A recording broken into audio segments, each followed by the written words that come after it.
I'm going to call a regular meeting of the Board of Aldermen to order on Tuesday, March 28th, 2023 at 7:32 p.m. in the Aldermanic Chamber. The prayer will be offered by Acting Clerk Donna Graham, and Alderman at Large Shoshana Kelly will lead us in the pledge to the flag. Almighty God, we have the high honor and the serious duty to manage the affairs of our beloved city.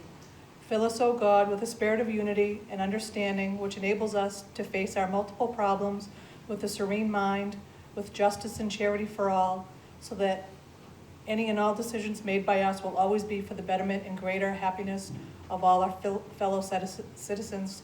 So help us God. Amen. I pledge allegiance to the flag of the United States of America and to the republic for which it stands, one nation, under God, indivisible, with liberty and justice for all.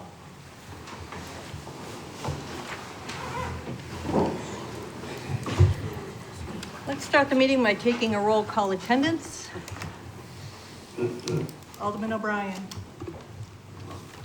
Alderman Sullivan. Here. Alderman Clegg. Here. Alderman Moran. Here. Alderman Lopez. Here. Alderman Jettie. Here. Alderman Clemens. Alderwoman Kelly. Here. Alderman Como. Present. Alderman Dowd. Present. Alderman Govea. Here. Alderman Karen. Here. Alderman Tebow. Here. Alderwoman Timmons. Here. Alderman Wilshire. I'm here. We have 13 members and 2 absent. I did hear from Alderman O'Brien and Alderman Clemens that we're both under the weather and will not be joining us this evening. Also joining us this evening is Mayor Donchis and Corporation Counsel Steve Bolton. Mayor, did you wish to address the board this evening? Yes, Madam President. A few items. First, as you all know, the National Center for the Arts is opening this coming Saturday, when the ribbon cutting is in the morning. I think it's at 10 o'clock. This will be a tremendous boost for the city. We've already seen, even though the scheduling is just beginning, there are already some weekends where there are 3 performances, Thursday, Friday, Saturday, bringing many people to the downtown and help us build a stronger, healthier downtown economy. It's been 35 years in the making or so. I remember there was a committee in the 80s to study the feasibility of a performing arts center in the downtown. I want to thank again Rich Lannon, Deb Novotny, Mary Lou Blaisdell for overseeing this project. As volunteers, they have put in unbelievable hours. Tim Cummings from our staff, who's done the same. And of course, you on the Board of Aldermen who authorized the project and have seen it through. And I think in the end, we will all be part of a very large success for the city of Nashua. I wanted to mention again, Madam President, the community power, which the mailings went out. That will begin in May. Will reduce, will automatically switch Eversource customers to the community power power purchase price, which is 15.8 cents per kilowatt, 22%, almost 1/4 below the Eversource rate. So there will be a meeting on that next week, required by statute, and of course, we will continue to answer anybody's questions. I did want to mention or update you briefly on a couple of the things we're working on. I've mentioned them before with the PD. One area where the health department can definitely help them has to do with Meals on Wheels. What happens is when meals are delivered, a certain number of the calls, maybe several a week, no one answers the door. So then there needs to be a so-called wellness check. And what that has meant is the 2 police officers have to go to the person's apartment and try to find them, see if they're still okay and all that kind of thing. Now, this is something that the health department can do with their community outreach workers and basically grant employees. So what's being worked on is for Meals on Wheels to inform the PD, then the PD would let the health department, the community health workers know about it. They would go back, they would then show up at the homes and save the police department, having to make these calls, which really don't require, in most cases, a uniformed force. And there is also the idea, so that's, I'd say, well on the way, but we're still working on the idea of having the police department access to healthcare workers or, mental health people or social workers when they get a call regarding like a person in a very agitated mental state, and they would prefer in that situation that someone that's not in uniform with more expertise show up. But the details of that are still being worked on, so we'll see if that's possible in the short term. I did want to mention that the ERAP program is ending come April 1st for single individuals. Now, what ERAP is Emergency Rental Assistance Program. And this has been a federal program that has been in existence since the emergency laws pursuant to COVID. And it has provided rental assistance to numerous people over these years. And particularly, we are concerned about those people who are, we're concerned about everyone who's going to lose this support, but there's certainly a focus on the people who are living in hotels right now in Nashua. And what this means is they will not have assistance in paying for their room beginning on April 1. There may be a few days for this to sort of become effective after April 1, but in essence, single individuals that are in hotels will need to move out shortly on April 1 or shortly thereafter. Now, our Bobby Bagley from our health department is working with these individuals to try to make sure that they have a place to go. Manchester, we've met with them, they're doing the same. We've also met with the Southern New Hampshire Services, Donna Lee Lozo, who is working also to communicate with everyone. So we're hoping that this goes fairly smoothly, or as smoothly as it possibly can. Again, this is only single individuals. The ERAP program ends for families on June 30. So for a family group that's in either an apartment or a hotel, their support will continue for 3 more months. And of course, we'll need to work through that problem as well. Finally, Madam President, I want to mention that the Wild Irish Breakfast was held on March 17th, supporting the great organization, the Plus Company, helping individuals with disabilities. Alderman Jetty, Ernie, and I had a bet as to who would be the least funny, and unfortunately, I won that bet. So I owe him some kind of prize. I'm not sure what that is, but if we're both in it next year, we'll try to compete again, and I will try to do better. And that is all that I have, Madam President. Responses. Alderman Moran. Thank you, Madam President. One, I just want to acknowledge the statements about the PAC. Other than it opening and all the shows being pretty great so far, restaurants are also changing how they're going to handle the grand opening. I've saw at least 2 or 3 that are going to open earlier, have brunches. So even before they know that it's going to be a success, they're putting their businesses out there to have, like Judge Bell, I think, is having a special celebration party before the Performing Arts Center opens. Rambling House is having a brunch, which they don't typically have on Saturdays.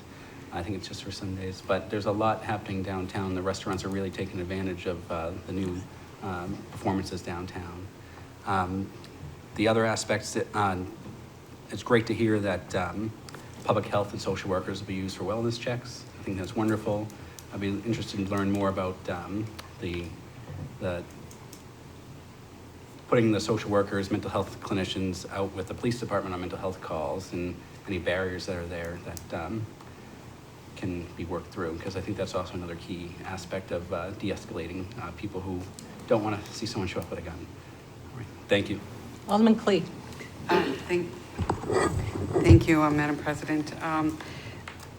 I wanted to speak on what the mayor had talked about, community power. One of the issues with our community power that makes us different than other, and I had to look it up while you were speaking, what they call CLECs, which is competitive local exchange carriers, is that if you have solar panels, you can't do our community, and we keep asking the question, why? Why can't we? Why are we being treated differently than others? I put a call in myself to the PUC. I know Ms. Brown has, and so on, and I hope that you will follow me in asking the PEC why aren't they pushing Eversource to release that information and so on, because we should be treated the same way as every other competitive local exchange carriers, and it really does bother me that they're dragging their heels on it. By law, they have to. They have to give us that information. They're just not doing it. So, and the other thing is, the mayor brought up the Meals on Wheels and the social work, and thank you. I did a ride along with one of the drivers this past week, or last week I should say, and in speaking with her, she found someone that was no longer alive. So Meals on Wheels is great. They go, they knock on door, they lay eyes on people, they hear. It's a great program. And I'm glad that we were able to find a way of being able to get that with social workers and so on. So thank you. Alderman Lopez. With regards to the ERAPS comments that the mayor made, just curious, Mayor, if you've also been coordinating with the emergency shelters. Saturday is traditionally when the cold weather emergency shelters also close, because that definition ends, like, in my opinion, a little inappropriately on April Fool's Day, but has for years on a statewide level. So all of the cold weather emergency shelter capacities that we're hearing about in Manchester, for example, and other communities are all simultaneously concluding. Are we coordinating a plan for that with the shelters? Yes, so Bobby Bagley and others from the health department are working with all these individuals, or attempting to, and are in communication with the shelters in an effort to find places. Anybody who's leaving, the goal is to find a place for anybody who's in a hotel to go after the assistance runs out. Anybody who is struggling with homelessness can use the coordinated entry system, which is 1-888-800-844. I'm sorry, I can't remember what I just said. 1-888-800-9911. And I would strongly recommend calling it before 5 p.m. on Friday, because it's going to be difficult and you need to give people time to help you get placements. This side, Alderman Tebow. Thank you, Madam President. Just a couple good pieces of news there from the mayor. I mean, community power, I think 5 cents cheaper than Eversource is going to be great for people. I think it's going to really help alleviate some of the change that they've had since they've raised the prices originally at 22 cents. And, you know, the National Performing Arts Center, I mean, what a win. You know, Rich Lannon, Deb Novotny, and Mary Lou Blaisdell, they have put up with a lot of grief, and grief is probably calling it being mild in that. And I think to see their work, you know, come to fruition this Saturday, I think is great. And honestly, I hope the people that were on them stay away. Let Nashua have a good day. Let Nashua have some celebration. Those people, just leave them alone. Let them have their day. And I think, you know, it's going to be a good thing. It's going to be good for Nashua. They may not see it now, but it will be. It will be quite the thing. So thank you, and thank you for all the people that worked on that. All set? Recognition period. There's none. Reading minutes of previous meetings. There being no objection, I'll declare the minutes of the regular and special Board of Aldermen meetings of January 24th, February 14th, 21st, 27th, and 28th of 2023 be accepted, placed on file, and the reading suspended. Communications requiring only procedural actions and written reports from liaisons. A communication has been received from Lisa M. Foto, Director of Public Works, regarding referral from Board of Aldermen relative to Resolution R 23-087, and a communication from Tim Cummings, Director of Administrative Services and Economic Development, and Matt Sullivan, Director of Community Development, regarding requests for procedural action. There being no objection, I will accept the communications and place them on file. Period for public comment relative to items expected to be acted upon this evening. We have one speaker signed up, Brad Westgate. Thank you, Madam President. Good evening, everyone. My name is Brad Westgate. I'm a lawyer with Weiner & Bennett, 302 Amherst Street in Nashua. Represent Blaylock Holdings LLC, which is the prospective developer of the Mohawk Tannery site. Here just to speak briefly about three items that are before you tonight relative to ordinances 02343, 02344, and 02345. These were the three ordinances that were introduced last month relative to rezoning and the creation of an overlay district to help facilitate the remediation of the tannery site and the redevelopment of that site. There were meetings before the Planning Board on March 9th and before the Planning and Economic Development Committee at a public hearing last week on March 21st. From that public hearing on the March 21st date, there were four different technical amendments that were talked about at that meeting. Two of them were derivative from proposals made by Alderman Jetty that night.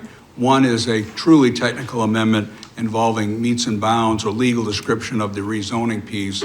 And then the fourth one was one that I had talked about on behalf of Blaylock relative to changing the timing of presentation to the Planning Board of applications for approval for this project. So those are amendments 1 through 4 that are in your packet. The process requires a new public hearing be set when an amendment is made to a proposed zoning ordinance.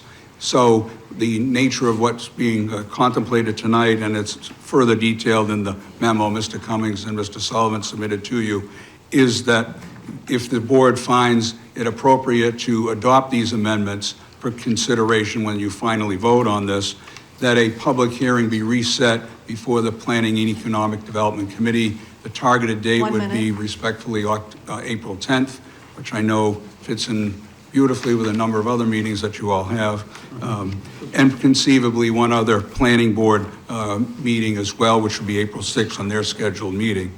Just lastly, on the technical amendment that pertains to the meets and bounds description on 02343, there's one other technical correction to be made to it, and it's referenced in what Mr. Cummings handed out or put on your desks before the beginning of tonight's meeting. It has to do with small references to two items of so-called station numbers in that meets and bounds description.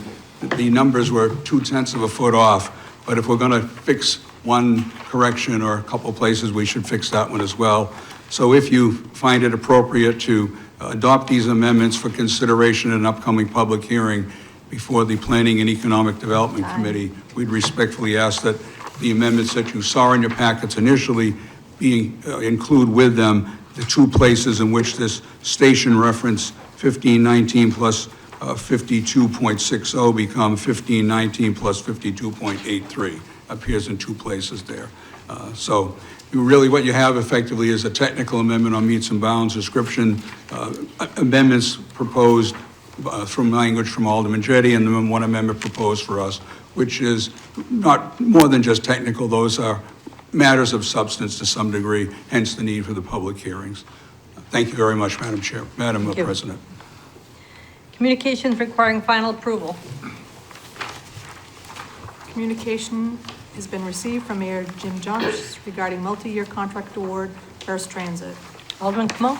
Yes, thank you, Madam President. I would move to approve the second amendment to transit contracting agreement between the City of Nashua and First Transit for transportation services in the amount not to exceed $406,041.60. Funding will be through Department 186, Transportation, Fund 55690, Regular Transportation Services. You've heard the motion. Is there discussion on that motion? Seeing none, all those in favor say aye. Aye. Opposed? That motion carries. Petitions. There are none. Nominations, appointments, and elections. Joint convention with Woodlawn Pinewood Cemetery Board of Trustees. There being no objection, I'll declare that the Board of Aldermen meet in joint convention with the Woodlawn Pinewood Cemetery Board of Trustees for the purpose of re-electing 2 trustees and call for nominations.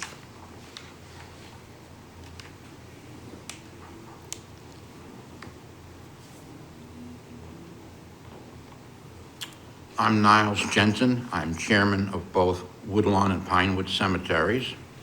Our trustees want to renominate for 5-year terms to expire in 2028 David Aponovich and Niles Jensen. Thank you. Thank you. There being no objection, I will close the nominations. Will the clerk please take the roll? Trustee Aponovich. Trustee Bidinger. Trustee Bolslovich. Trustee Colomb. Trustee Farwell. Trustee Frizzell. Trustee Jensen. Yes, Mr. Aponovich and Mr. Jensen. Thank you. Trustee McLaughlin. Trustee Whitney. Mayor Donches. Mr. Jensen and Mr. Aponovich. Alderman Sullivan. Misters Jensen and Aponovich. Alderman Cleve. Mr. Jensen and Mr. Panovich. Alderman Moran. Mr. Johnston and Mr. Panovich. Alderman Lopez. Mr. Aponovich and Mr. Jensen. Alderman Jettie. Niles Jensen and David Aponovich. Alderwoman Kelly. Mr. Jensen and Mr. Aponovich. Alderman Como. Niles Jensen and David Aponovich. Alderman Dowd. Niles Jensen and David Aponovich. Alderman Gouveia. Niles Jensen and David Aponovich. Alderman Karen. Dave Aponovich and Niles Jensen. Alderman Tebow. Mr. Jensen and Mr. Aponovich. Alderwoman Timmons. Mr. Jensen and Mr. Aponovich. President Wilshire. Niles Jensen and David Aponovich. There are 17 in favor. No nays. Motion carries. I declare Niles Jensen and David Aponovich duly appointed to the Woodlawn Pinewood Cemetery Board of Trustees for terms to expire March 31st, 2028. If you are both here, would you come forward to take the oath of office? Mr. Aponovich will be sworn in at a later date.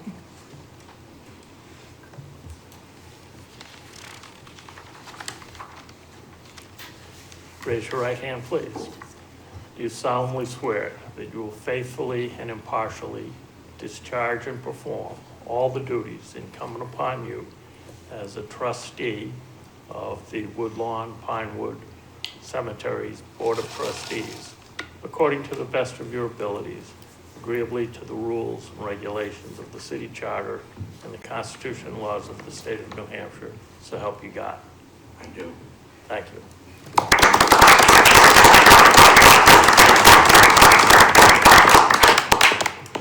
Congratulations. There being no objection, I'll declare that the joint convention now arise. Joint Convention, Edgewood Cemetery Board of Trustees. There being no objection, I'll declare that the Board of Aldermen meet in joint convention with the Edgewood Cemetery Board of Trustees for the purpose of electing a trustee and call for nomination.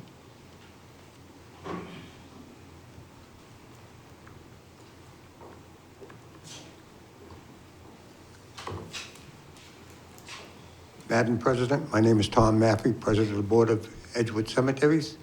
The trustees of the Edgewood Cemetery nominate Thomas Diane. Thank you. There being no objection, I will close the nomination. Would the clerk please call the roll?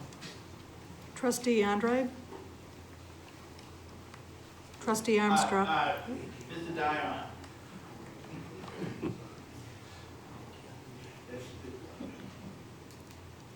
Trustee Armstrong. Oh, I'm sorry. Oh. Trustee Barker. Trustee Gagné.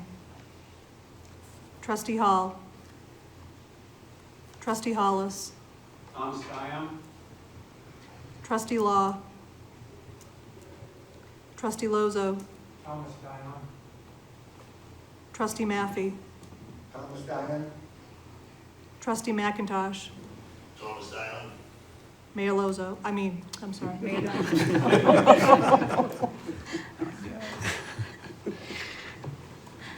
Mr. Dion. Alderman Sullivan, Mr. Dion. Alderman Clegg, Thomas Dion. Alderman Moran, Thomas Dion. Alderman Lopez, Thomas Dion. Alderman Jettie, Thomas Dion. Alderwoman Kelly, Thomas Dion. Alderman Como, Thomas Dion. Alderman Dowd, Thomas Dion. Alderman Gouveia, Thomas Dion. Alderman Karen, Thomas Dion. Alderman Tebow, Mr. Dion. Alderwoman Timmons, Thomas Dion. President Wilshire. Thomas Dion.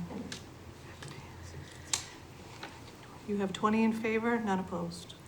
Motion carries. And I declared Thomas Dion duly appointed to the Edgewood Cemetery Board of Trustees for a term to expire March 31st, 2028. Is Mr. Dion with us? Please come forward for the oath of office.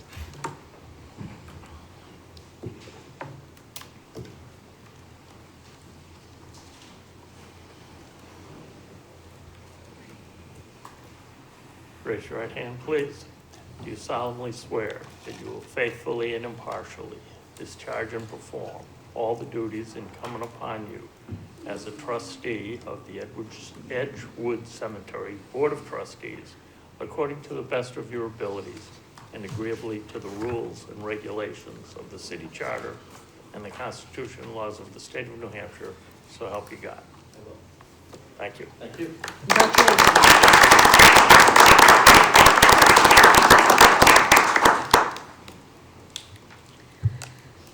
There being no objection, I'll declare that the joint convention now arise. Appointments by the mayor. The following appointments have been made by the Mayor Donchis. Business and Industrial Development Authority, Scott McKnight, new appointment, 33 Franklin Street, Nashua, New Hampshire, with a term to expire March 28, 2026. The Ethics Review Committee, David Tenza, new appointment, 10 Monica Drive, Nashua, term to expire March 28, 2026. There being no objection, I'll accept the appointments by the mayor as read and refer them to the Personnel Administrative Affairs Committee. Reports of committees. There being no objection, I'll declare the reports of the February 1st, 15th, and March 1st Finance Committee be accepted and placed on file. There being no objection, I'll declare the reports of the February 8th and February 27th, 2023 Budget Review Committee be accepted and placed on file. There being no objection, I will declare the report of the February 6th, 2023 Personnel Administrative Affairs Committee be accepted and placed on file. There being no objection, I will declare the joint meeting of the Planning and Economic Development Committee and the Committee on Infrastructure be accepted and placed on file. There being no objection, I'll declare the report of the February 7th, 2023 joint meeting.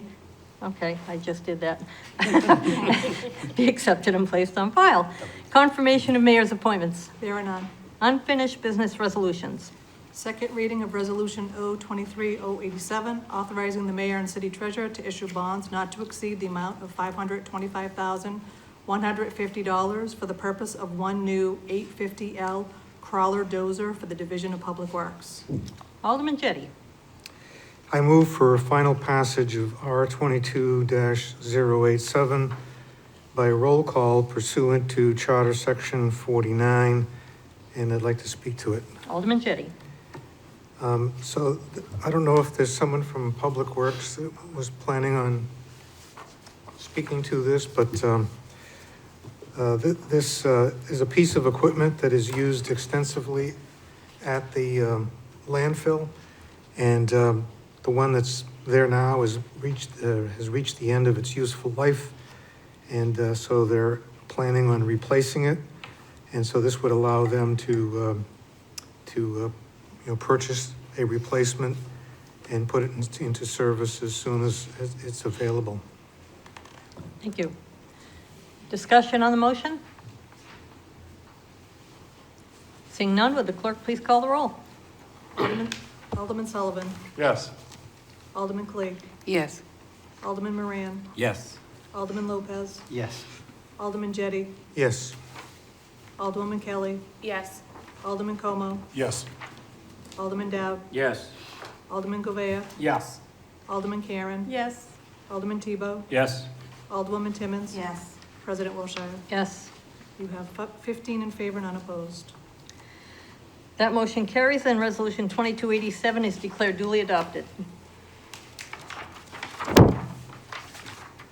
Second reading of Resolution R-23-089, endorsement of the City of Nashua and Nashua Transit System, joining a statewide public transportation coalition.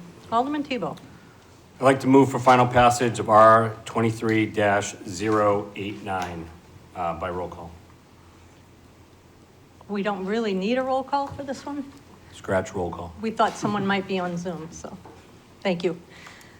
Alderman Moran. Thank you, Madam President. I believe this came to be PDC last week or so, and there was a question that Alderman Clemens had asked Director Sullivan, and I was hoping that maybe you would allow him to answer the question. The question as related to, I believe, exiting the contract if we needed to and not being stuck with something if we didn't want to be in it in the future. Director Sullivan? Thank you, Madam President. Alderman Moran, yes, I did get an answer to that question. As explained at the PEDC meeting, this transportation coalition is not a formally structured or incorporated organization having a set of documents that govern the way that it's actually run and operated.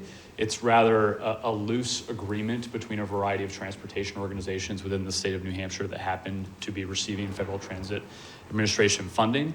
And therefore, in absence of those documents, there's no need or any risk of Nashua leaving the coalition at any point in time. Certainly there may be a point in time where a symbolic vote or action by this board might be appropriate, but the city of Nashua and the Nashua Transit System could simply leave the collaborative coalition at any point in time if they so chose, if there was no utility for it. And thank you for getting that answer. Absolutely. Yes, thank you for asking. Further discussion, Alderman Clee. Thank you, Madam President, and I'm glad that my colleague here to the right brought that up, because that was, and I think it was referenced a little anxiety towards the retirement system that we kind of all got stuck into. So I'm glad to see that this is just, the only question that I have is that, do we get additional funding and so on as a larger group versus individual as we are currently? Madam President. Director? Absolutely happy to answer that. And the answer is no. Really, the objective of this coalition is simply to have one joint outreach effort to our state legislators in the interest of securing additional NHDOT funding as part of their operating budget for public transportation. I think I can speak to some level that the thinking was that one unified effort using shared materials and a unified message around this cause would be more successful than the individual transit entities approaching their representatives and individuals involved with the state budget process. So that was really the intent. There's no specific funding implications of us pursuing the coalition pursuing this in this form rather than individually. Thank you. Further discussion, Alderman Sullivan. Thank you very much, Madam President. I know Director Sullivan, we had a brief conversation about this the other day. Could you just, for the benefit of the board and for myself as well, just describe the statewide coalition, because I couldn't find anything, and Yeah. appreciate that. Thanks. Director Sullivan? Yes, happy to. The statewide coalition is essentially a loosely formed collaborative effort between the state's transit providers. And just to give everyone a sense, Nashua Transit System, which is obviously a department of the city, is one of the larger entities across the state of New Hampshire that provides public transportation services. Manchester Transit being the other significant large one, and Coast and the Seacoast being substantial as well. Federal funding is very limited for transportation operations, and state funding is even more so limited. The state of New Hampshire ranks last in the country when it comes to how much funding its state DOT actually puts towards the operation of transit bus services. And to give you a sense of what that means, the state that's second to last actually provides 10 times the funding that our state provides to the national or the transit systems across the state. To give you a sense of what I'm talking about, the state of New Hampshire budgets $200,000 total for all public transportation entities in the state. That money is then dispersed proportionally to them, that they can include, or we include, as part of our match funding for our federal funds that come to our transportation system. What's critically important right now is that the IIJA, the Infrastructure and Jobs Act, has an unprecedented amount of funding available for transit operation and for transit capital expenditures. However, what's critical to actually securing those federal funds is the ability of transit agencies, or in our case, the City of Nashua, to produce match to those federal grants. That's very, very challenging. And one of the reasons that's challenging is because many transit agencies were dependent heavily on ARPA and CARES dollars, those sort of relief dollars, and have since spent those down and are operating in a very constrained financial environment right now. So the ability to capture this critical federal funding, sort of a catch-22, is almost impossible because of the lack of availability of local match funding. The solution is therefore to really, in a sense, lobby, and I hesitate to use that word, but to work cooperatively to educate local legislators and state legislators particularly about the value of transit across the state, and to get that $200,000 number that I mentioned, the NHDOT budgets, which we understand they're constrained to, but to incrementally increase that over time to fill some of the gap that the transit agencies who are providing service to the most vulnerable populations are struggling to fill, and to also access this federal money. That's the intent of the coalition. It's really directed at that effort, that state budget effort. There may be utility past that specific objective right there if we're successful in securing additional state funding. But this is really one of the first times that all of the transit providers, because we're naturally competitive in a way for federal funding, are really getting together and collaborating in the interest of securing additional funding as one larger group in the state. So it's an effort that's, I think, overdue in a sense, but one that's really ripe right now based on that federal funding that's available. I hope that answers your question. Absolutely. Thank you very much. Alderman Lopez. Speaking from some experience, I think a collaborative approach to statewide transportation is very beneficial to residents of Nashua. An example of it being that the Manchester Transit Authority extends its city bus line into a stop over by the Christmas tree shop here in Nashua, which means that a Nashua resident can take the Nashua Transit over to that stop, sprint across about a 3,000-foot-long parking lot in 2 minutes because of some timing issues, and then catch the Manchester City bus. Then if they wanted to keep going, they could go all the way to Concord because Manchester Transit extends into Concord as well. So that's an opportunity for somebody for $1.75, $3 a day if they want to take a day pass to go to Concord, versus having to go to our Welcome Center, get on the buses that are there. They cost like 3 times as much. So the logistical coordination alone provides some huge opportunities for our residents to get out beyond just the Nashua area. It also represents some potential threats because these are competitors. These are people who need bus drivers as badly as we do, and they're services and linkages that people may come to rely on for commuter or visiting family or that kind of stuff, needs that if we don't know what's going on in those communities, then we don't know if they're changing, adapting, or ending those services. So while I understand that the primary purpose of this is to collaborate as a messaging mechanism to try to advocate for a more coordinated and supported by the state approach to transportation, I do think it's going to be an important communication medium as well. And if we're hearing this many other public transportation needs from other communities, that they're willing to start collaborating and organizing a statewide group, then that's something we want to be a part of because we don't want to be out of the loop on it. Alderwoman Kelly. Thank you. Director Sullivan, if I could ask you a quick question. You said that there's $200,000 right now that is state funded for all of the public transportation in the state. Is that, did you say it was equally dispersed or is it proportionally dispersed based on the size of the transit?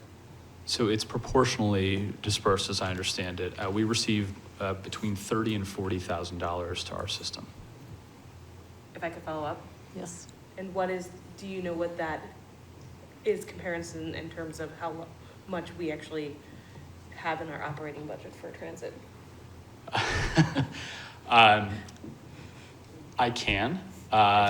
It's about 1/100th of our transit operating budget. That's kind of what I figured. That's a very general number, but that's about the size that it is. Thank you.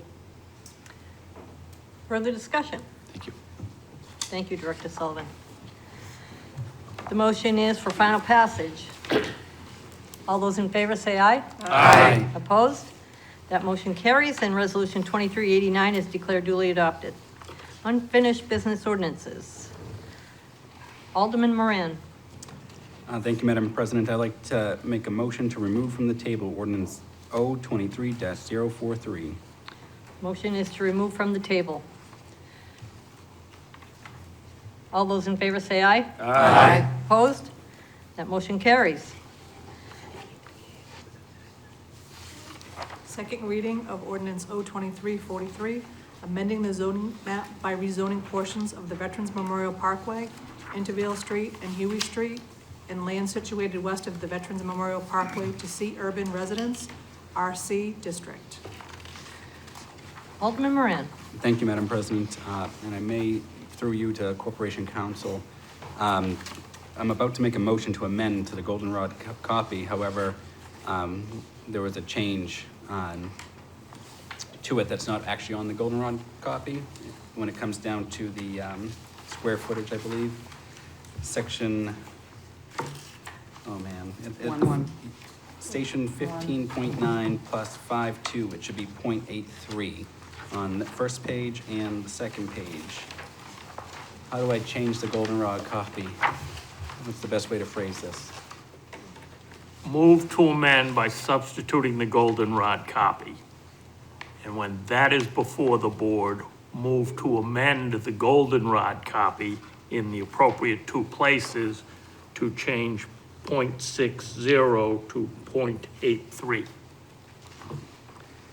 Thank you. All right, I'd like to make a motion to amend O23-043 by replacing it with the goldenrod copy of amendments and re-refer ordinance O23-043 as amended to the Planning and Economic Development Committee, Planning Board, and schedule a public hearing before the Planning and Economic Development Committee at 7 p.m. on Monday, April 10th, 2023 in the Aldermen chamber. You may want to include that it is the goldenrod copy designated as amendment number 1. The goldenrod copy is designated as amendment number 1. I'd like to speak to the motion. Alderman Moran. Thank you, Madam President. As I'm sure you all know, I chair PEDC, and a small hiccup came up with certain languages that we'll see here throughout the remainder. And, it was actually Alderman Clemens who made a point to make sure that we do this the right way. So the language needed to be changed. So we need to bring it back here to the full board. It was just minor language, which is in front of you, and which we heard at public comment. But we need to have it amended, re-referred back so we can hold the public hearing and not slow the process down to getting this great project off the ground. With that, I'd like to make an amendment, motion to amend the goldenrod copy to change the language in the goldenrod copy where it currently says station 1519 plus, it should read 52.83 on page 1, and the same on page 2 where it says Veterans Memorial Parkway Baseline Station 1519 plus 52.83.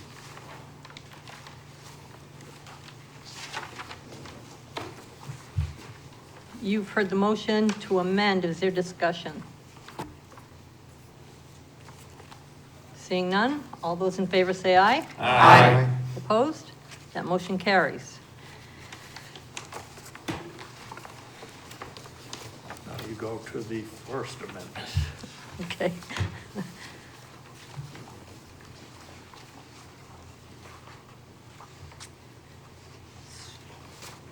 The amendment to replace with the goldenrod copy designated as amendment number 1. Okay. So we are on amendment number 1, goldenrod copy. We need to vote on that. Discussion. We On the just, motion? discussion on that, yeah, sorry. I just lost it here. Too many amendments. Is there discussion on that amendment? Seeing none, all those in favor say aye. Aye. Opposed? That motion carries.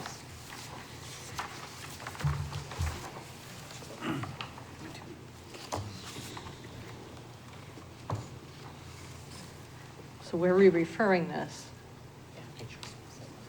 Okay.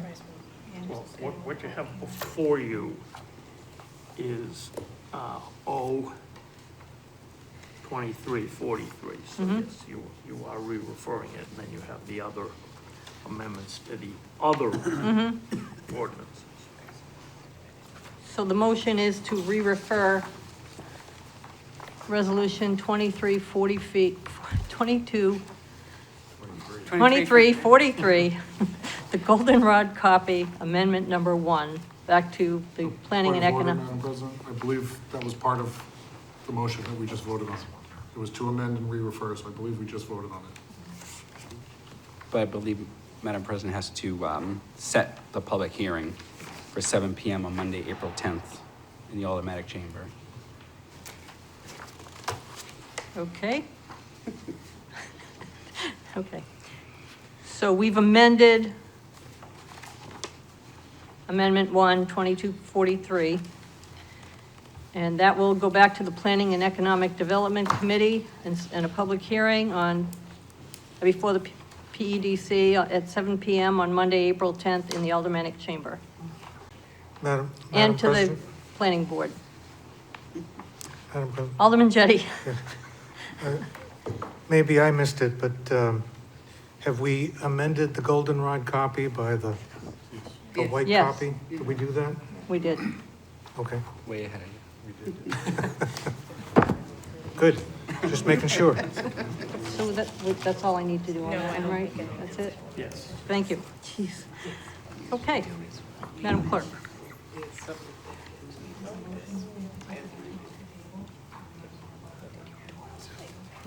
Okay. Are you going to read it? Someone should be making a motion to, I think, remove it from committee, is what the proper motion is.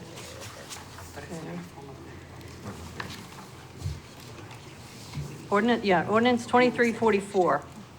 Alderman Moran, do you have a motion?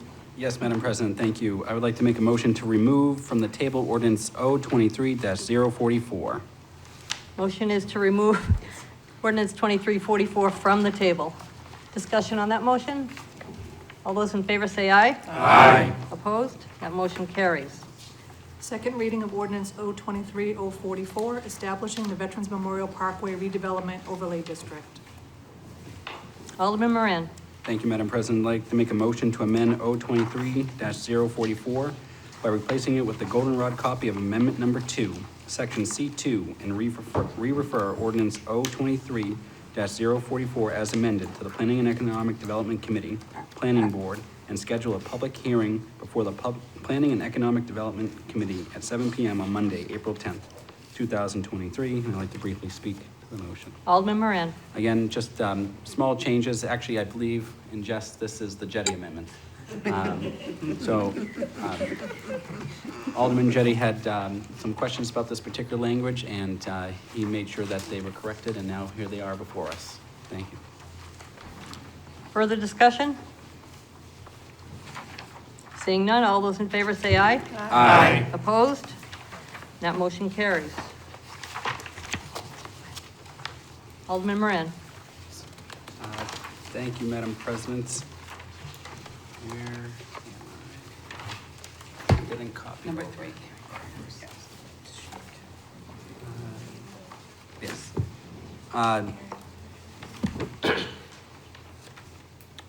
This one's not removing from the table. Does that sound right? Sorry. It's been removed. There was amendment Oh. 1, amendment 3. Okay. I'd like to make a motion to amend O23-044 by replacing it with the goldenrod copy of Amendment Number 3, Section D2, and re-refer ordinance O23-044 as amended to the Planning and Economic Development Committee, Planning Board, and schedule a public hearing before the Planning and Economic Development Committee at 7 PM on Monday, April 10th, 2023, in the Aldermanic Chamber. You've heard the motion. Is there discussion on that motion? Seeing none, all those in favor say aye. Aye. Opposed? That motion carries. Alderman Moran. Thank you, Madam President. That's a lot. I'd like to make a motion to amend O23-044 by replacing it with the goldenrod copy of Amendment Number 4, Section C4, and re-refer ordinance O23-044 as amended to the Planning and Economic Development Committee, the Planning Board, and schedule a public hearing for the Planning and Economic Development Committee at 7 p.m. on Monday, April 10th, 2023. You've heard the motion. Is there discussion? Alderman Sullivan. Thank you, Madam President. I just want to make sure I know what I'm doing here. So the first motion, we have Amendment 2, Section C2. Then we amended that. So is everything that's in that first amendment, Section C2, in Amendment 3? And then is everything that's in that in Amendment 4? So is Amendment 4 the final revision of this ordinance? Alderman Moran. I think it'd be best if you allow it to Director Sullivan to answer that. You're on the hot seat there, Director Sullivan. Come back to. Wouldn't it have been easier to put all these in one amendment? I'm thinking that. Yeah. So legal department was not asked. Okay. The intent, though, was to allow for each of these amendments to be considered independently in the case that the alderman did not want to support one of the three amendments to 44. That's why they were presented individually. Two were derived from conversations with Alderman Jetty, while the third was an amendment driven by the development team. And so Corporation Counsel is correct. This is an approach that we had suggested to treat them independently, but they could have absolutely been treated as one amendment. That is true. But in the end, they are compounding. So amendments 2, 3, and 4, if approved by this body, will be joined together into a final copy that will go to the PEDC for public hearing to the Planning Board for consideration as part of their referral. Alderman Sullivan. Thank you. So going back to my question, Amendment Number 4, Section C4 is the final revision. It's not. No, if I may, Madam President. Director Sullivan. So there are three independent amendments to Ordinance O2344, but they are additive in nature. Amendment 2 is its own amendment. Amendment 3 is its own amendment, and Amendment 4 is its own amendment. If all are amended this evening, they will be joined together because they're all to different sections. Okay. And I hope that does clarify. It is a bit confusing. And I hesitate to look at Corporation Counsel because I know it's not the cleanest way to do it either, so. Well, thank you. I appreciate that. It's not just me that was confused. Yep. Alderwoman Kelly. Thank you. I believe that these were referred to as the Jetty amendments, and I think as we've gotten a little bit into the weeds of this, how we needed to pass these amendments, if you could just quickly, it seems like it's housekeeping stuff, but if you could quickly give us an overview of what each ones are, whether it's Director Sullivan or yourself, just so that we don't all get lost in what's going on here.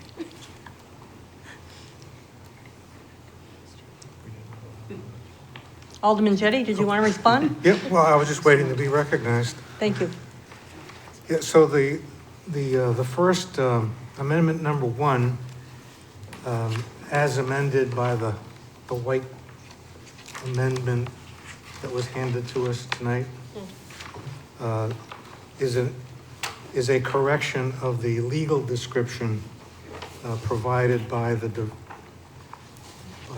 developer, which describes the area of the city that's being rezoned as part of this Mohawk Tannery development. And so it's just, so there's part of the, I think the Thimble property is currently an industrial zone, and that's being made into a residential C, as is the other parts. So this whole project will be under a residential C zone, underlying zone, and then there's this overlay zone that's in a subsequent ordinance. So the first part is just correcting that legal description. It's just a mistake that somebody made in the legal description. Do you know what I'm talking about, dude? But that was the previous motion. What's that? That was the previous motion. That's the first one, yeah. Okay, now the second amendment is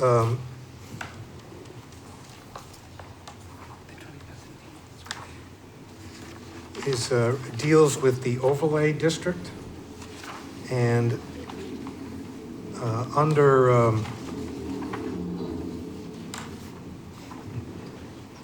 so the overlay district will be codified as section 190-26.2, the Veterans Memorial Parkway Redevelopment Overlay District. And in paragraph C, where it talks about permitted uses, the amendment clarifies the language to make it clear that as part of this overlay district, a maximum total of 20,000 square feet of gross floor area in the entire overlay district may be used for service businesses and professions which are ancillary to multifamily communities, including healthcare services, retail uses, and daycare facilities. So the developer wants this overlay district, it's residential C, but he wants, I shouldn't say he, it wants the ability to allow for ancillary services for that community. And so the amendment just clarifies that language. And then amendment number 3, I'll turn to you, Director Sullivan. Sure. Alderman Jay. Madam President, Amendment 3 is a process-based amendment that was brought forward by the development team to the city. And what this specifically does, in the initial language, adding the Zoning Board of Adjustment clarifies the authorities for granting certain permits or approvals that were discussed within this section M2, as it were. What it also does, though, is changes the timing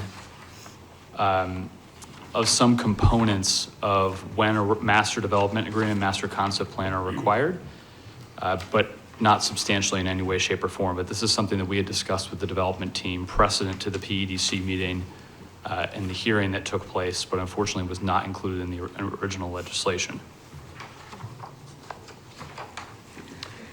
Okay, and amendment number 4, again, in that overlay district ordinance, under paragraph C, permitted uses. The original ordinance just provided among among the permitted uses, the uses permitted in an RC district, and this amendment that would allow 20,000 square feet to be used for ancillary services. And the original ordinance just had number 4, accessory uses, and without defining what accessory uses are. And in our current ordinance, accessory uses has a definition which includes, as an accessory use, any use which is a smaller square footage than the principal use on a particular lot. So what this does is it specifies that the accessory uses are uses permitted in the land use code under section 190-15, which lists, there's a table and it lists what accessory uses can be permitted. And so it just adds more definition to make it clear what can be put into that overlay district. Thank you. Well, I have to say, it's been clear as mud. But I do appreciate your input, Alderman Jettie. Further discussion? Alderman Lopez. I would just want to comment because I know members of the Fairmont Heights neighborhoods and Little Florida neighborhoods are probably watching tonight in preparation for tomorrow's meeting, that this is important work to be done. It reflects the diligence and the complexity of the work being done by the Community Development Office and by the Development and Remediation organizations. This has a lot of different partners in it, and what we're doing tonight might look like some kind of crazy magic ritual blood oath thing, but we're basically trying not to summon more lawyers or a giant misunderstanding. So going through the language very carefully is something we do at the committee level.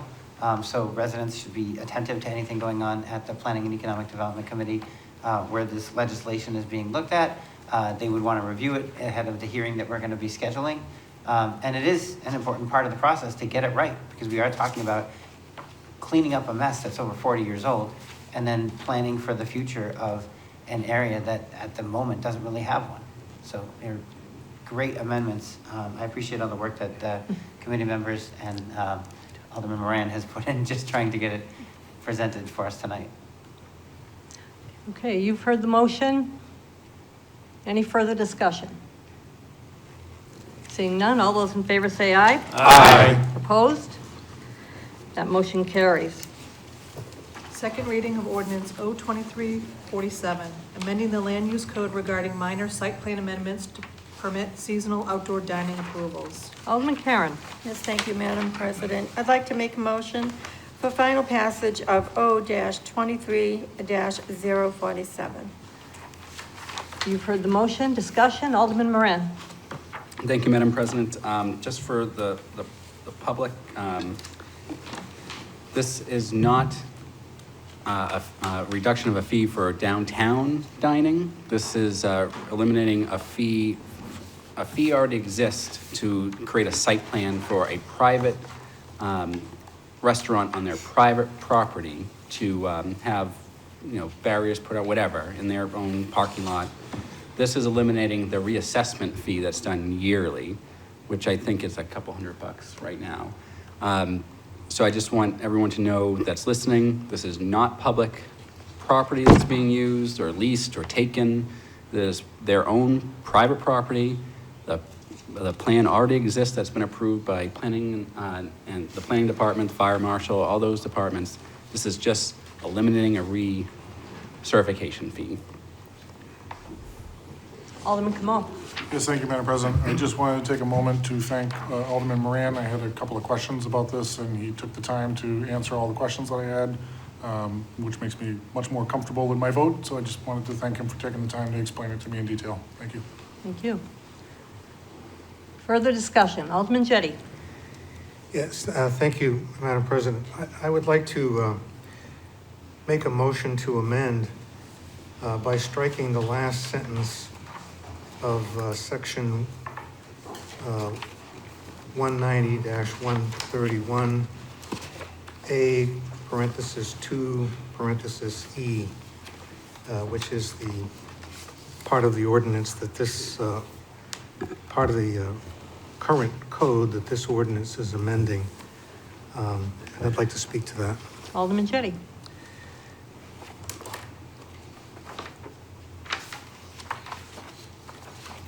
So, the ordinance that's proposed, it was explained to us, it was explained to the committee. I just happened to be there. I'm not a member of that committee, but I happened to be there. It was explained that it's current in our current code when businesses have to have site plan approval for the property that they're occupying, and so restaurants go before the planning board for a site plan approval. And when the COVID hit us, as you recall, there was a while when restaurants could not open at all. There was no indoor dining permitted at all. So, the city, in order to assist, restaurants who, couldn't couldn't serve diners inside their restaurants. In order to allow them to survive, we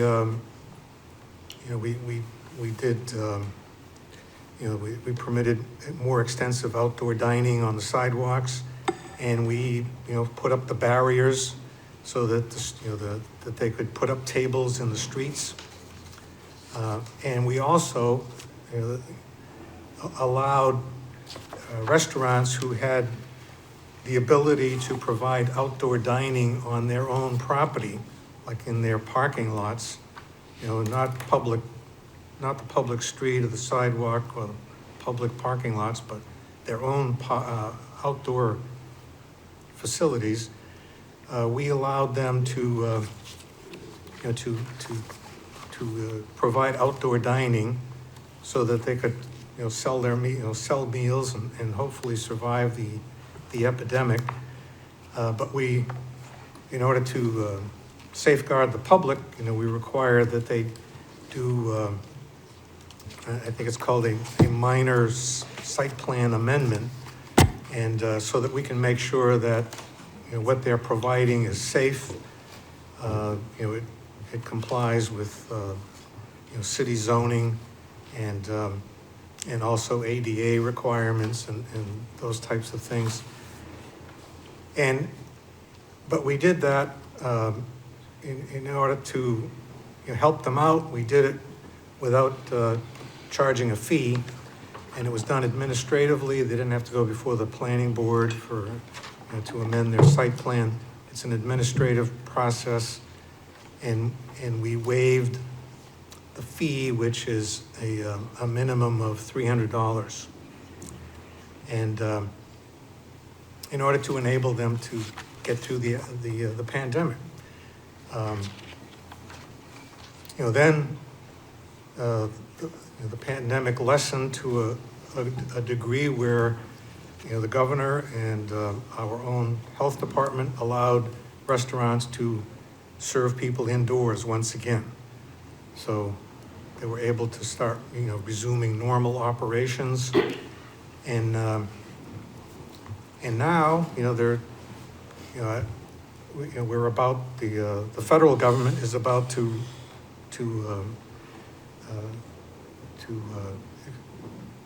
extinguish the emergency order. The governor has already removed the state's emergency order. Restaurants are back to serving people indoors. Things are getting pretty normal. I think, this weekend, if you try to, when the Center for the Arts opens up, you're gonna have trouble finding a table, which is great. So, in my opinion, the need to waive the fee no longer exists. We don't need to financially support the restaurants. The crisis is pretty much over, and what this does is it along with the emergency order being terminated, it removes the authorization that we gave the planning department to do this limited site plan review and waive the fee. And so now it's going back to normal, where they're going to have to apply for a site plan amendment, and they're going to have to pay the fee. And the planning department is proposing this ordinance, which would continue allowing them to administratively review these site plan amendments on an annual basis to allow restaurants, if they so choose, to use their own parking lots or whatever to expand outdoor dining. And so that's what this ordinance does. It allows that to happen, but it also waives the fee, which I think goes beyond what what is necessary. The restaurants, are no longer under the disability that, the pandemic presented to them. I don't think that, that they need to have this fee waived. And so this, Director Sullivan explained to us that this process, doesn't take a whole lot of time by his staff, but it does take some time. And, the planning staff, the people who, receive these plans, look them over, make sure everything's okay, issues the permit, that's taking up their time, and they're being paid by the taxpayers. And the residential taxpayers have taken a hit recently with this, revaluation. So I don't think it's necessary for the residential taxpayers to be subsidizing businesses that are going to be, if they so choose, expand, their ability to sell meals and make more money, hopefully. I don't think they need this subsidy any longer. And, I don't think that $300, is going to make or break someone's plan to offer this outdoor dining. If $300, if they're not going to be selling enough meals to make up that 300 plus some, then, maybe they shouldn't be doing it. Maybe it's not worth it to them. But I doubt that that's the case. I just can't imagine that any restaurant's business plan, would be defeated by the payment of a $300 fee, and that $300 fee is going to, help pay for a service that's being given to them by the city in order to help them, sell more meals. So that's why I'm proposing this amendment. Okay, I have a list. Could you repeat your amendment? It's to amend O-23-047 by striking the last sentence of subparagraph parenthesis E, which is shown in the ordinances, section 190-131 A, parenthesis 2, parenthesis lowercase e. So it just removes the language that waives, that says that that no permit fee is required. It refers to the section in the code that specifies that there's a minimum $300 fee for a site plan amendment. And that last sentence waives that fee. And I would like to strike that sentence so the fee is not waived. Okay, thank you. Alderman Tebow. Thank you, Madam President. There's a lot to unpack there. I think my first point is that a lot of restaurants that weren't on Main Street were upset that, they think we're doing a favor to them. Well, this is giving back to maybe the restaurants that don't have a Main Street to work off of. The other thing is too, is even $300, that's so minimal that we would get back. And I just don't think it's worth it to do that. I think this is a good give back. I'd also like to see if Director Sullivan could come up and give us his point on it. I know that I asked him last week in the committee meeting what other cities and towns did, and I'm pretty sure he said quite a bit of them just did nothing. They didn't have any fees whatsoever on this. So it'd be great if you could come up and just kind of explain where maybe they're coming at from it, and if this is a good amendment or it's something that they wouldn't support. Director Sullivan? Thank you, Madam President.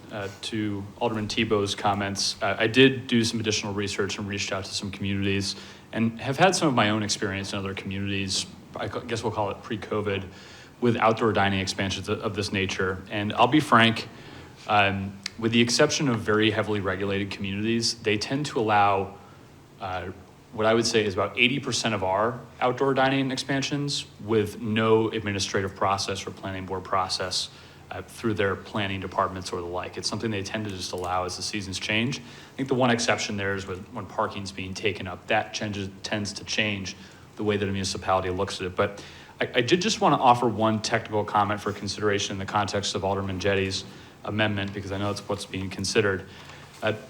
In the event that an amendment is made, I would be careful to strike the fee waiver in its entirety and would instead encourage this body, or perhaps by a referral back to PEDC, consideration of an amendment to the fee. And the reason that I say that is that the balance of this amendment is that we are asking outdoor dining applicants to come in on an annual basis and certify their plans for a variety of reasons. If we then apply the $300 minimum fee that's in the ordinance, that is a potentially far greater and disproportionate cost impact to now the restaurant businesses only. And so you'll actually flip the script, if you will, on the impact of this proposed change, where typically, through a minor site plan amendment, it's a one-time $300 fee, and that can be if you're doing a pretty substantial structural expansion of your business, or just a minor addition of some parking spaces. And so just to be clear, we could potentially be charging, we're asking them to annually certify, and now if we go to a $300 fee, the impact will be exponential, and I would not be supportive of that. So that's the one thing I can speak to, that I don't want to disproportionately impact one industry. You could argue that the fee waiver by nature does that to some extent, but I would be supportive of working collaboratively with this body or a subcommittee to arrive at some other fee that might be more appropriate based on the annual certification. But the fee waiver was the proposed approach that was included in the legislation. I'd be happy to stick around and answer any questions or might be about what I'm saying, but I do think there needs to be great care taken to strike the fee entirely. Thank you. Alderman Kamal. Yes, thank you, Madam President. In general, I am not a huge fan of more regulation and more red tape and more administration. And based on my understanding, after talking with Alderman Moran and hearing Director Sullivan's explanation, when a restaurant wants to do this the first time, they have to pay for the inspection and the site plans and all that. All this does is say that they don't have to pay that year after year if they're not making substantial changes. Now, you might be able to quibble on what's a substantial change, what's a minor change, but I have full faith in Director Sullivan and the planning department that they can figure out what constitutes a major change, what constitutes a minor change. But if a restaurant is doing the same thing they've always done year after year, I don't see any need why we have to continue to charge them if we're not sending people out to re-inspect what they're doing. If they're doing the same thing year after year, I have no problem waiving this fee after the initial assessment is done the first time. Thank you. Alderman Moran is next. Yeah, thank you. I just want maybe through you to Alderman Jetty, I just want to, does your amendment, because I want to clarify this too, maybe with Director Sullivan, the previous board waived the initial fee for initial setup for restaurants. No, he's shaking his head no. Sorry, I shouldn't be shaking my head. My own doings here. During the pandemic, that, to my understanding, that's not in place any longer. Am I wrong or am I correct? Director Sullivan. I may answer your question indirectly, but the reason I was shaking my head is actually Alderman Camo's statements. I do have to clarify that. Under the proposal, there would be no initial fee either. And so if a new restaurant came in, they would not be subject to the $300 fee, nor were they charged that fee during the COVID pandemic. These administrative or minor site plan reviews were provided completely at zero cost to the applicant. So they, under this ordinance and the proposal, they would not be charged an initial fee. That's certainly a middle ground that could be proposed, but that's not included in the legislation as it's proposed here. Thank you for clearing, because that is not what I told Alderman Camo. So I'm not okay with the initial fee being waived. So I would agree with Alderman Jetty on that piece. I'm okay with the renewal with minor site plan changes being waived in its entirety. So Alderman Jetty, was that your motion to allow the initial fee to be waived and subsequent fees? Just for clarification. Your amendment, sorry. Yeah, my understanding was that, before COVID, that, that there was, a requirement that a site plan amendment be reviewed, and it was subject to the $300 minimum fee. So my intention was that we would reinstitute that, that requirement, that there be, I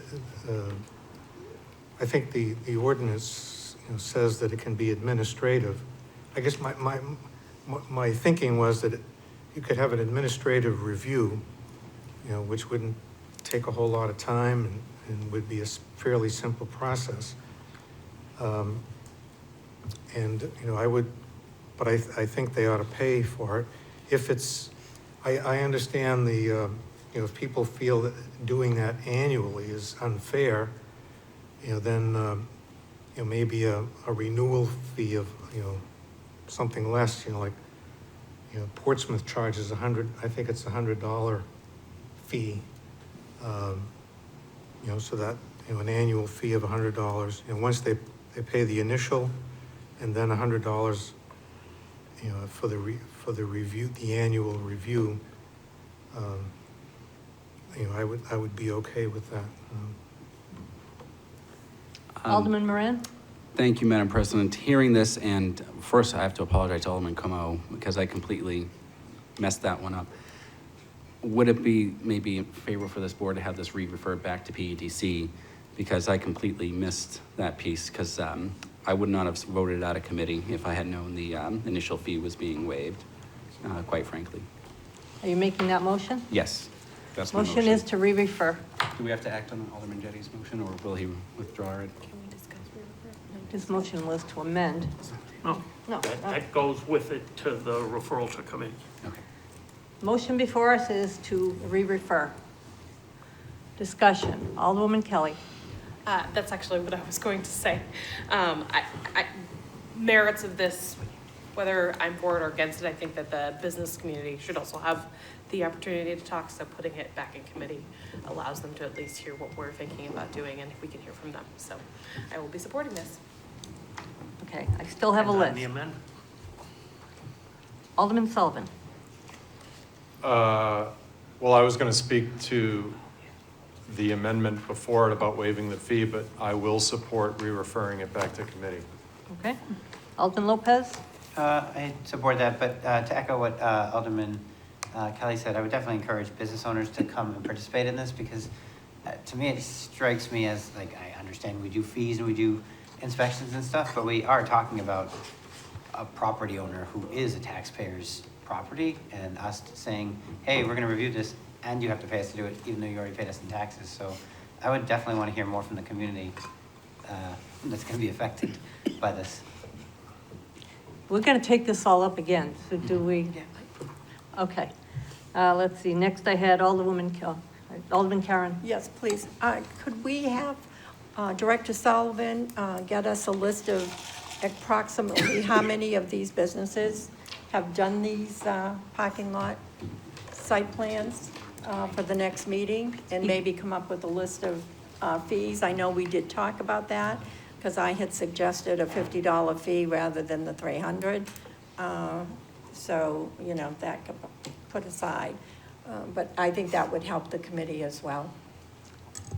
Director Sullivan indicated that he would be willing to do so. Okay, thank you. Alderman Gavea. Thank you, Madam President. I'll support the motion to re-refer. I think there is something here in a happy medium that can come out of it. Call it a fee. It's another word for a tax, especially when it's coming to the government. I think there's something we can do to make everybody happy here and make it fair for everybody. Thank you. Alderman Tebow. Thank you, Madam President. I won't be supporting this. We talked about this in the committee, and I thought we all were understanding exactly what was being done. Alderman Jetty did offer his perspective of it, and the rest of the committee voted for it. So obviously we didn't understand what it was. So I won't be supporting it, because I did understand that we were getting rid of the fees for this. And I think it's good to give back to businesses that aren't on Main Street, because that's the big complaint we always hear. Main Street, Main Street, Main Street, downtown. Well, here's an opportunity to give back to businesses that aren't on Main Street, and it's not a whole lot. So I won't be supporting it. Motion is to re-refer. Alderman Camo. Yes, thank you, Madam President. I will support the motion to re-refer, and I just wanted to apologize to Alderman Moran and Director Sullivan if I misrepresented the language in the ordinance that talks about amendment, site plan amendment applications. I interpreted that as a renewal process, so that was my mistake. I didn't mean to misrepresent what I was told, so I will support the motion to re-refer. Alderman Moran. Thank you, Madam President, and as I'll bear the brunt of it as the chairman of PDC for not understanding what was being described by Director Sullivan, because I truly would not have voted it out of committee with a yes vote if I had known it was the initial fee that is being waived. I'm only supportive of this if the renewal fee is waived, and we can discuss that more if it goes back to PDC. Motion is to re-refer. All those in favor say aye. Aye. Opposed? Nay. That motion carries, and ordinance 2347 is re-referred to the Planning and Economic Development Committee. New business resolutions. First reading of Resolution R23-102, authorizing the mayor to apply for and expend the Community Development Block Grant, CDBG, and Home Investment Partnership Program funds for fiscal year 2024. Additional sponsors. Alderman Clee, Alderman Moran, Alderman Lopez, Alderwoman Kelly, Alderman Dowd, Alderman Karen, Alderwoman Timmons. Given its first reading, I'll assign that to the Human Affairs Committee. First reading of Resolution R23-103, authorizing the mayor and city treasurer to issue bonds not to exceed $1,700,000 to purchase a new ladder truck for the fire department. Additional sponsors. Alderman Sullivan, Alderman Clee, Alderman Lopez, Alderwoman Kelly, Alderman Camo, Alderman Dowd, Alderman Govea, Alderman Karen, Alderman Tebow, Alderwoman Timmons, and myself. Given its first reading, I will assign that to the Budget Review Committee, the Board of Fire Commissioners, and schedule a special Board of Aldermen public hearing at 7 p.m. on Monday, April 24th, here in the Aldermanic Chamber. First reading of Resolution R23-104, authorizing the mayor and city treasurer to issue bonds not to exceed $900,000 to purchase one new pumper truck for the fire department. Additional sponsors, Alderman Sullivan, Alderman Lopez, Alderwoman Kelly, Alderman Camo, Alderman Dowd, Alderman Govea, Alderman Karen, Alderman Tebow, Alderwoman Timmons, and myself, and Alderman Clee. Given its first reading, given its first reading, I'll sign it to Budget Review, Board of Fire Commissioners, and schedule a special Board of Aldermen public hearing at 7 p.m. on Monday, April 24th, here in the Aldermanic Chamber. First reading of Resolution R23-105, approving the use of U.S. Department of Housing and Urban Development Home Investment Partnership Program funds by Greater Nashua Habitat for Humanity for 14 Granite Street. Additional sponsors, Alderman Sullivan, Alderman Clee, Alderman Moran, Alderman Lopez, Alderwoman Kelly, Alderman Camo, Alderman Dowd, Alderman Govea, Alderwoman Karen, Alderman Tebow, Alderwoman Timmons, and myself. Given its first reading, I'll assign that to the Human Affairs Committee. First reading of Resolution R23-106, approving the cost items of a collective bargaining agreement between the Nashua Police Commission and the Nashua Police Supervisors Association from July 1, 2023 through June 30th, 2027. Additional sponsors, Alderman Sullivan, Alderman Clee, Alderman Moran, Alderman Lopez, Alderwoman Kelly, Alderman Camo,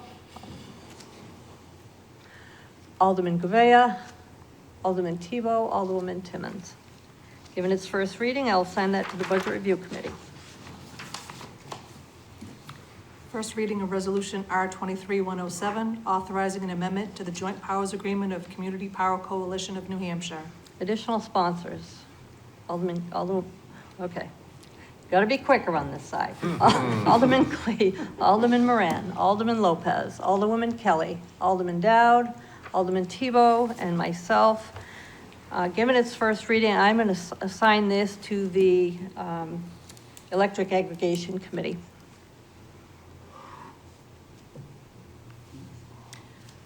One second. First reading of Resolution R23-108, authorizing the sale of surplus property. Additional sponsors, Alderman Clee, Alderman Tebow. Given its first reading, I'll assign that to the Committee on Infrastructure. New business ordinances. First reading of ordinance O-2349, authorizing the removal of stop signs at the southeast and southwest corners of Parish Hill Drive at its intersection with Parish Hill Drive.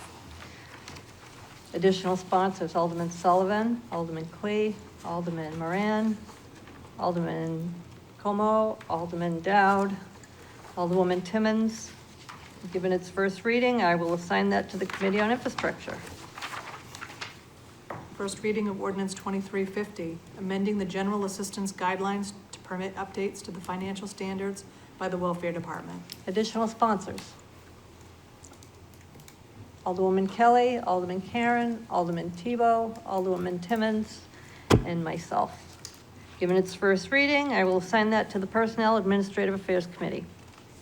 First reading of ordinance O-2351, amending the land use code regarding the application of the sign article to governmental signage and the approval of sign permits through the site plan review process.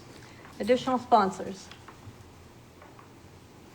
Given its first reading, I'll assign it to the Planning and Economic Development Committee and the Planning Board and schedule a public hearing at the Planning and Economic Development Committee at 7 p.m. on Tuesday, April 18th, 2023 in the Aldermanic Chamber. Period for general public comment. I have no one that has signed up, but I do have a hand up in the audience. Director Cummings. Yes, thank you, Madam President. I'll be brief. I just wanted to come up and confirm. I'm rising because I heard during the discussion that O-2343 was set for a public hearing on April 10th and referred to the Planning Board. I just wanted to confirm O-2344. I heard that have a public hearing set for April 10th, but I didn't hear if that was also referred to the Planning Board. So I just wanted to confirm that. Thank you. The clerk is saying it did. Okay. No more public comment? Okay, remarks by members of the board. I'm going to start over here tonight.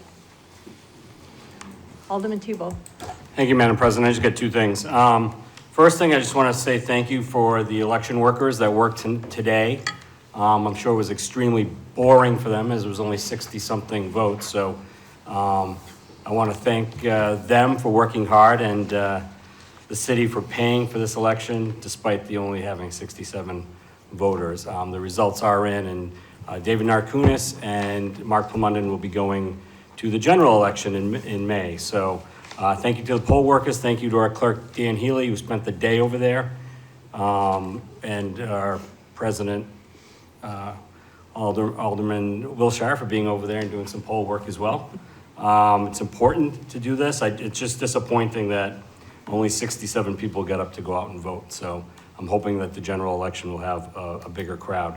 The second thing I wanted to mention is last night's Board of Education meeting. So, you know, it's every time something leaks out or somebody says the wrong thing, it gets put in the paper or it gets people to gather together to really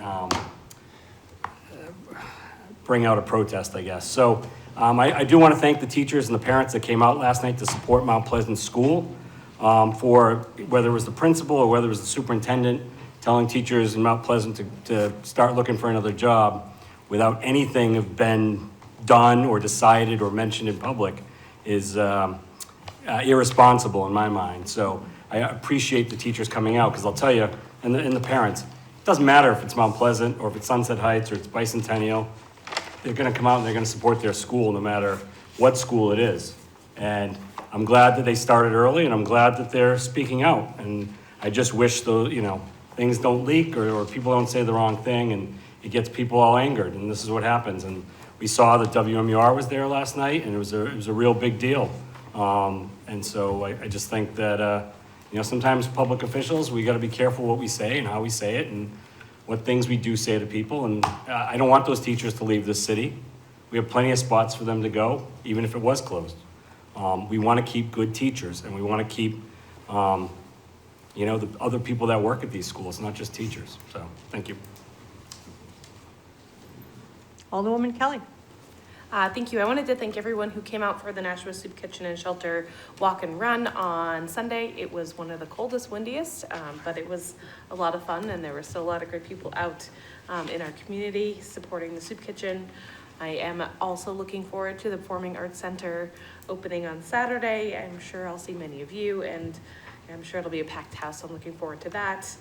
I wasn't going to say anything, but you brought up Mount Pleasant, so I'm going to quickly note that I was part of the middle school redistricting committee. We just started the elementary school redistricting committee today, so nothing has been decided. We are just getting started, and the methodology that we used for the middle school was very thorough and still up to a public input forum on a number of levels. So none of these changes are going to happen unilaterally. There's a lot of community input, and the committees that have been put together have a lot of voices from different parts of the city, whether it be principals, teachers, people who have kids in the school district.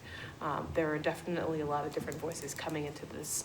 So no decisions have been made, and I'm happy to talk to people if they're interested. Thank you. Welcome. Alderman Lopez. To echo what Alderman Kelly said, actually, first, I would like to thank Alderman Kelly for her frequently running a water stop on the Soup Kitchen Run, which I have found very helpful over the years.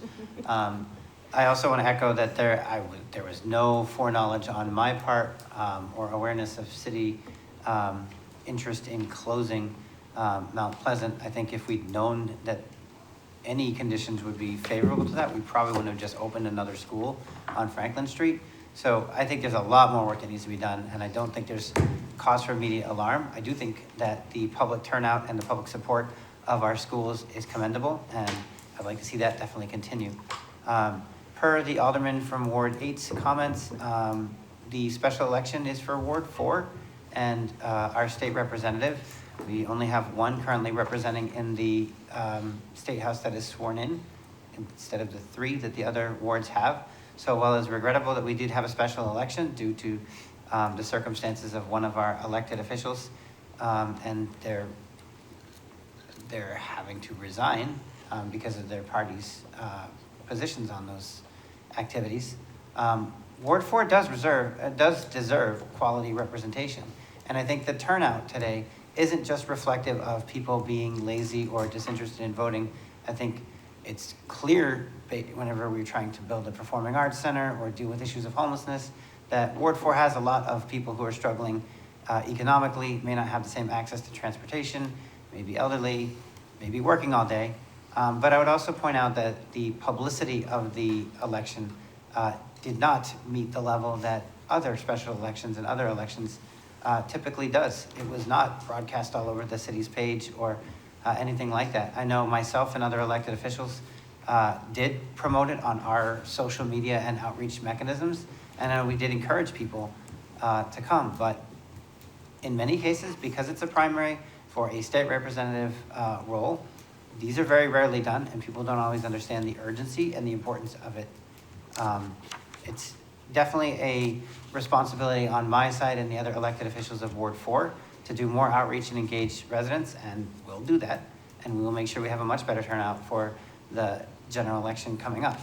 So I appreciate all of the hard work that people in Ward 4 did, showing up and running the polls, organizing and maintaining it. And I think it's very important for people who did just spend all day volunteering at the polls or working at the polls to support this, to understand that it is appreciated and it is an important role. Regardless of the turnout, our democracy is incredibly important. Just a couple of quick announcements I wanted to add. Also, April 10th in the morning at 9 a.m. Over at Caribbean Breeze, we're having our next Crime Watch meeting for Main Street.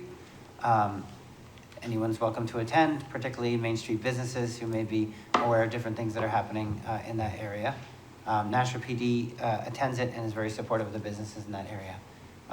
We are also organizing on the Greater Nashua Continuum Care and Employment Connect event, which is a job fair event on May 16th at Nashua Public Library. So any city departments that are interested in hiring, such as the bus company, might be looking for more drivers, police officers looking for more dispatches, are definitely welcome to attend. And it streamlines the connection between recruiting people and being able to interview them for the positions that are being offered. And then finally, I know I've made a lot of announcements, but I just wanted to make sure that it's out there. June 18th, everyone should save the date because that's when we're doing our Tree Streets Block Party this year. We're going to be observing not only Juneteenth, but also Father's Day. So June 18th, keep your calendars clear. Thank you. Alderman Moran. Thank you, Madam President. Echo what my colleagues have said. I'm not 100% sure what's going on with Mount Pleasant. I've seen Facebook posts, but if someone has made statements about it closing to teachers and students, seems very unprofessional, and that someone should address that, I hope, from the school board. And my colleague to the right, yes, Ward 4 has gotten a dull deal. I had to watch my language, I almost said something else. But one representative hasn't even gone up there to be sworn in, and that person's a member of my party. That person should be resigned and give another person the opportunity to get up there and vote for the people of Ward 4. Drives me insane to sit here next to one of the hardest working Ward 4 residents and aldermen, who, if maybe two people on this board are full-time aldermen, Alderman Lopez and Alderman Dowd. I'm gonna get an email now. Trish works overtime, that doesn't count. And Trish, I'm sorry. But, you know, you've got folks that are really trying to do their wards and their districts proud, whether it's at the State House or down here at the Board of Aldermen, and they're really working. Listen, COVID's over, put on a mask, get up to the State House, swear yourself in with whomever, and vote on very important issues that we're losing by 1 vote, 2 votes, and I say losing, my beliefs are losing. And to all the representatives who don't show up, even friends of mine that I know that haven't been going, need to show up and vote for what their constituents have elected them to do. All right, off of that, I only want to talk about great things. St. Patrick's Day was wonderful. Downtown is definitely alive again. And I spent the majority of the night with my wife and friends at Case McGee's. It was great. We saw the fire marshal was out making sure everything was safe. The State Liquor Commission was out. They were going from bar to bar. Everything seemed very orderly that night, and thank you to the fire department that was there. It was just great to see. Last year, that particular section of downtown wasn't so lively, so it's coming back now that the pandemic has subsided. This past weekend, 2 great things that happened in the community. The St. Christopher's annual auction that I attended and sponsored was also amazing. Thank you to Cynthia Clark, the principal there, for putting on a great auction for that school, which in my mind is a charity. Can't convince me otherwise. Second, the National Soup Kitchen and Shelter annual run and walk. As Alderwoman Kelly mentioned, it was a great event. I beat my time. I got 52 minutes. I did intermittent running this time, where last time I just walked. And I saw many other folks there. Alderman Lopez was there, of course. Chief Buxton was there. Former Commissioner Bergeron was there.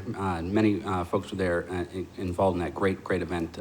The Soup Kitchen does so many great things for this community, and we can't forget that they subsidize a lot of low-income folks and people who need food and shelter, and I was glad to be a part of it yesterday. Thank you. Alderman Clay. Thank you, Madam President. Trust me, I will get to Mount Pleasant. I do want to mention something I already mentioned, the Meals on Wheels, that I had the privilege of doing a ride-along there, and they need a lot more volunteers to serve as well as to drive.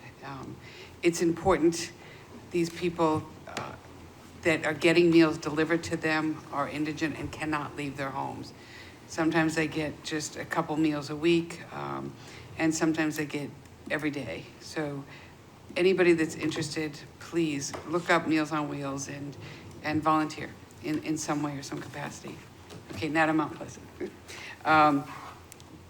The conversation's already started with it, and I do have a slight little pet peeve about how things got out. I did not appreciate that a comment was made to teachers to find other jobs. I also did not find out if this is redistricting has already started, that the parents weren't notified about it. I think parents should have been notified. If a meeting has already started and they've had the one meeting, decisions may not have been made, but I do believe the parents have the right to know that redistricting is happening because their students will be moved. Mount Pleasant is a very special school. It's a lot different than many of the other schools. It's small, yes, it needs work, but it also serves a very underserved community, a community that doesn't always speak English, a community that doesn't drive. It's a walkable school. To bus these students somewhere else will mean that these students' parents will not be able to attend. When I brought this up, I was told very flippantly, they can Zoom. Well, that's fine. They can Zoom to speak to the teachers, but what about events? They're going to Zoom all these events. We're going to take children that grow up in a very unique community and we're going to push them all over the place. I think it's wrong. I think something else can be done.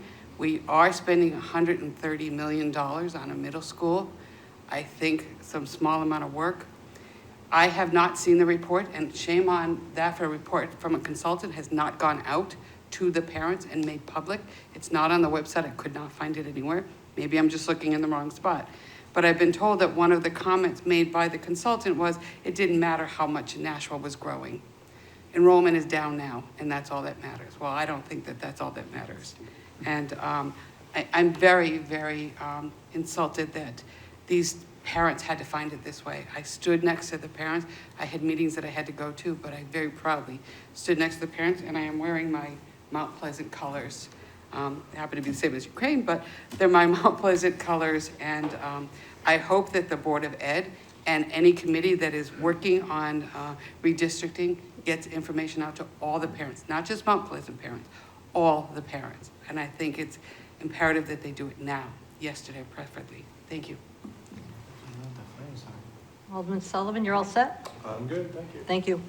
I would like to apologize for my confusion on the rezoning ordinances. It was, like I said, clear as mud. But I'd also like to thank the ward workers in Ward 4 today. It's a long day to have 62 people show up and vote. I mean, it's great that those 62 people came out, and I appreciate that. But the election for that state house seat, is May 16th, so we hope to have a better turnout on May 16th, and I do really appreciate all the work that the ward workers put in. Committee announcements. Alderman Timmons. Thank you, Madam President. The Cultural Connection meets tomorrow from 12 to 1 at the Adult Learning Center at 4 Lake Street. Other committee announcements? Alderman Moran. Thank you, Madam President. I think we beat it to death, but April 10th, Mohawk Tanner will be back in front of PEDC. We'll also have another on April 18th, a public hearing on the land use code as well. I think we're also going to do BIDA on that day as well, the discussion of purchasing and dividing profits of land for the BIDA project. Look forward to seeing everyone there. Okay. Alderman Kamal. I'm sorry, Madam President, if I could ask through you to Alderman Moran, do you know which meeting the matter that we re-referred will end up at, or is that to be scheduled? Oh, I bet we can squeeze that into the 18th. Let me discuss with Donna the schedule, and then if we can't squeeze it into the 18th, I will update the board through Donna. Thank you. Alderman Dowd? Motion to adjourn. Okay. Motion is to adjourn. All those in favor say aye. Aye. Opposed? We are adjourned at 9:20 p.m. Thank you, everyone.